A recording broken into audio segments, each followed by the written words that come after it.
পাপ করছে 2 বছর আগে, 2 বছর পরে এসে সেই ফল আপনি ভোগ করতেছেন। তো এর মধ্যে আপনি পাপ মোচনের চেষ্টা করছেন। 2 বছর আগে একটা পাপ করছে, তা আপনি এই 2 বছর কি করলেন? পাপটাকে মোচন করতেন। ধরেন আমি যখন কিন্ডারগার্টেন স্কুলে পড়তাম, কেজি স্কুলে পড়তাম, এই আমাকে কিন্তু হোমওয়ার্ক দিত, হ্যাঁ, ওটাকে HW বলে, আর ক্লাসে যেটা করতাম সেটা CW। তো বাড়িতে এসে তো আমি ওই হোমওয়ার্কগুলো করতাম, হোমওয়ার্ক করে তারপর স্কুলে যেতাম, আবার হোমওয়ার্ক জমা দিতাম। এই সরকার কি মানে হোমওয়ার্কটা নাই, মানে HW যেটা হোমওয়ার্ক, মানে আমরা তো বুঝতেই পারছিলাম যে বিএনপি ক্ষমতায় আসবে সব ঠিকঠাক থাকলে। তো ক্ষমতায় আসার আগে তাদের তো ভাই যেটা বললেন যে জরিপের একটা ব্যাপার ছিল, তো সেই হোমওয়ার্কটা যদি মন্ত্রী প্রতিমন্ত্রী এমপিরা না করেন তাহলে তো সমস্যা। সেই হোমওয়ার্কটা তারা করেন না। না, হোমওয়ার্ক ছিল কিনা এটা বলতে পারবো না। হ্যাঁ, আবার হোমওয়ার্ক তো এখনো করা যায় মন্ত্রী, তারা ক্যাপাবল কিনা সেটাও আমি বলতে পারবো না, কারণ দুটোই হইতে পারে, অথবা আল্লাহ দুটো হইতে পারে। না, যারা মন্ত্রী এমপি হয়েছেন বা প্রতিমন্ত্রী তারা তো দীর্ঘদিন রাজনীতির সঙ্গে যুক্ত, তারা তো দেশের মানুষের সাথে কাজকর্ম করেছেন, তাহলে এই হোমওয়ার্কটা নাই কেন? আমি তো বলছি না যে হোমওয়ার্ক ছিল না, এটা তো মানে হয়তোবা ছিল হয়তোবা ছিল না, এটা তো আমি তো কনফার্ম না। এই সমস্যাগুলো কি চট করে এসেছে? কোন সমস্যাটা? গ্যাস, বিদ্যুৎ, সার, না, চট আইন করে আসে নাই। শৃঙ্খলা। ওনারা তো বলেছেন, ওনারা ব্যাখ্যা দিচ্ছেন যে এই যুদ্ধের কারণে, ইরানের সঙ্গে যুদ্ধের কারণে আমরা ভালো মতো গ্যাস পাচ্ছি না, এই জন্য আসছে, এটা একটা কারণ দেখাচ্ছেন। কিন্তু এই যুদ্ধটা ওনারা দায়িত্ব নেওয়ার 1 সপ্তাহের মধ্যে আসছেন, তো এর মধ্যে ওনারা প্রস্তুতি হয়তো নিতে পারেন নাই বলতেছেন। এই বিষয়গুলোটা একটা কনফিউজিং কেন? যদি ইরান যুদ্ধের কারণে এই সমস্যা হয়ে থাকে, জ্বালানি সংকট হয়ে থাকে, তাহলে আবার জাহিদুর রহমান সাহেব আওয়ামী লীগকে দোষারোপ করছেন কেন? তিনি বলেছেন এই সংকটের জন্য ন্যূনতম দায় এই সরকারের নেই, হ্যাঁ, এটি ফ্যাসিস্ট সরকারের পাপের ফল। হইতে পারে, আমি তো এটাই বলছি। তাহলে যদি ফ্যাসিস্ট সরকারের পাপের ফল হয়, তাহলে আপনাকে আইডেন্টিফাই করতে হবে, আপনাকে দেখাইতে হবে চোখ আঙুল দিয়ে। আপনি বললে তো আর হবে না, আপনি প্রমাণ করেন কিভাবে তাদের পাপের ফল। পাপ করছে 2 বছর আগে, পাপ করছে 2 বছর আগে, 2 বছর পরে এসে সেই ফল আপনি ভোগ করতেছেন।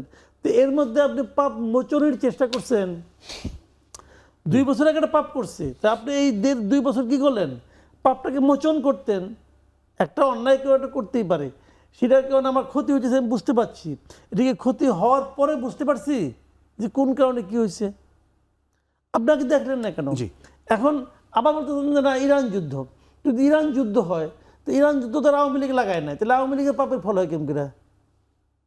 মানে ঘটনাটা আসলে কি শুনেন, আমি বলি ঘটনাটা হলো গিয়া যে তারা পারছে না, এটা হলো রিয়েলিটি। তারা কেন পারছে না, কি সমাচার, অমুক তমুক, এই আলোচনা আমাদের করে কোনো লাভ নাই। কারণ আমি করে বাই করলাম যে তোমাকে এটা পারার জন্য এই কাজটা করতে হবে, তারা কি সেই কাজটা করবে? করবে না তো, তাহলে আমি আলাপকে লাভ কি, আমি আপনার আলাপকে লাভ কি?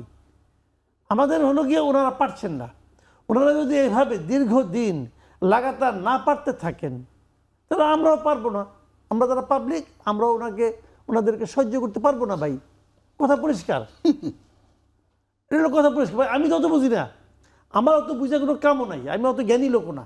আচ্ছা, আমি বুঝি ভাই, আমি বিদ্যুতের বিল দেই, যে খরচ হয়, যে বিলটা আমাকে দেয় সেই বিলটা আমি শোধ করি। আমি সুইচে চাপ দিব, ফ্যান ঘুরবে, আমি একটু বুঝি। যদি ফ্যান না ঘুরে তাহলে আমি বোঝার চেষ্টা করবো, আমি কি বিল দেই নাই? দেখবো না বিল দিছি। যদি আমি বিল দিয়ে থাকি, ফ্যান ঘুরতে হবে। আপনি বিল যদি মনে করেন দাম বেশি হচ্ছে, বিল বাড়ান বিল। আপনি বলবেন না বিল বাড়লে তো জন অসন্তোষ তৈরি হবে। ও আচ্ছা, তাহলে আপনি জন অসন্তোষের ভয় পান, তাহলে আপনি বিকল্প ব্যবস্থা করেন।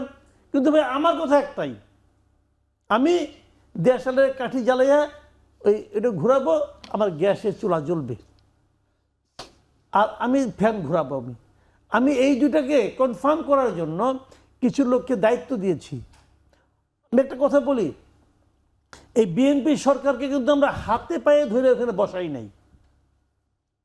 আমরা কারোর মন্ত্রী যে হাতে পায়ে ধরি না, ভাই আপনি হাতে ধরতেছি, পায়ে ধরতেছি, প্লিজ আপনি যে ওইখানে বসেন, দেশে চালান, তা কিন্তু আমরা কেউ বলি নাই। বরঞ্চ ওনারা আমাদের হাতে পায়ে ধরছে ভোটের জন্য। ভাই পাবলিক, আমরা এই কামটা আপনি করে দেবো, আপনাদের হাতে পায়ে ধরতেছি, আমাদেরকে ওখানে যাওয়ার সুযোগ করে দেন। আমরা সুযোগ করে দিছি, তো ওনারা যাই নিয়ে এখন আমার কাম করতে পারে না, তো আমি কি ওনার উপরে হ্যাপি হবো? হবো না ভাই। তার মধ্যে 2 দিন পর খেলে মন্ত্রী বাড়ায়, মন্ত্রী বাড়ানো, মন্ত্রীর খরচটা কে দেয়? আমি আপনি দেই। ওরা তো কোনো সিদ্ধান্ত নেই, সিদ্ধান্তে স্থির থাকতে পারেন না। জুলাই মাসের 9 তারিখে সিদ্ধান্ত নিয়েছিল যে আমলাদেরকে ডেপুটি সেক্রেটারি হইলে পরে তারা সবাই 30 লাখ টাকা বিনা সুদে পায়, লোন পায় গাড়ি কেনার জন্য। জি। এবং সেই গাড়ি রক্ষণাবেক্ষণের জন্য আবার 50,000 টাকা 50,000 টাকা পায় মাসে, প্রতি মাসে। প্রতি মাসে। কার টাকা? আমার টাকা, আপনার টাকা। গুড। কাকে দিচ্ছি? যারা আমার চাকর। ভাই কথা বলে কঠিন শোনা যায়, খারাপ শোনা যায়, বাস্তবতা। আপনার বাসায় চাকর, তার দায়িত্ব হলো আপনার সেবা করা, তাকে আপনি বেতন দেন। সে যখন আপনার তহবিল থেকে লোন নেয়, সেই তহবিলে কোনো সুদ নাই। আর আপনার মালিক যখন ওখান থেকে লোন নেন, আপনাকে 11% 12% সুদ দিতে হয়। তাহলে বলুন তো মালিকটাকে? তাহলে চাকর মালিক না আপনি মালিক? তো উল্টা একদম, চাকুরি মালিক। Very good. আবার তারা ওইখান থেকে বিনা সুদে লোন নিয়ে তারা তার বউ বাচ্চা নিয়ে ঘোরাফেরার জন্য একটা গাড়ি কিনবে, যাতে নাকি বউ বাচ্চা নিয়ে গাড়ি কিনতে আরামের সঙ্গে যাইতে পারে। এই জন্য গাড়ির তেল কিনা পাবো তমুক, আপনি তাকে প্রতি মাসে 50,000 টাকা দিবেন। কে দিবে? মালিক দিবে চাকরকে। ভাই এটা তো উল্টা দেশ। সেই জিনিসটা আমাদের প্রধানমন্ত্রী বন্ধ করতে গেছিলেন, পারছে? পায় নাই। 10 দিনের মাথায় ওনাকে উল্টা এটাকে সহ্য করতে হয়েছে।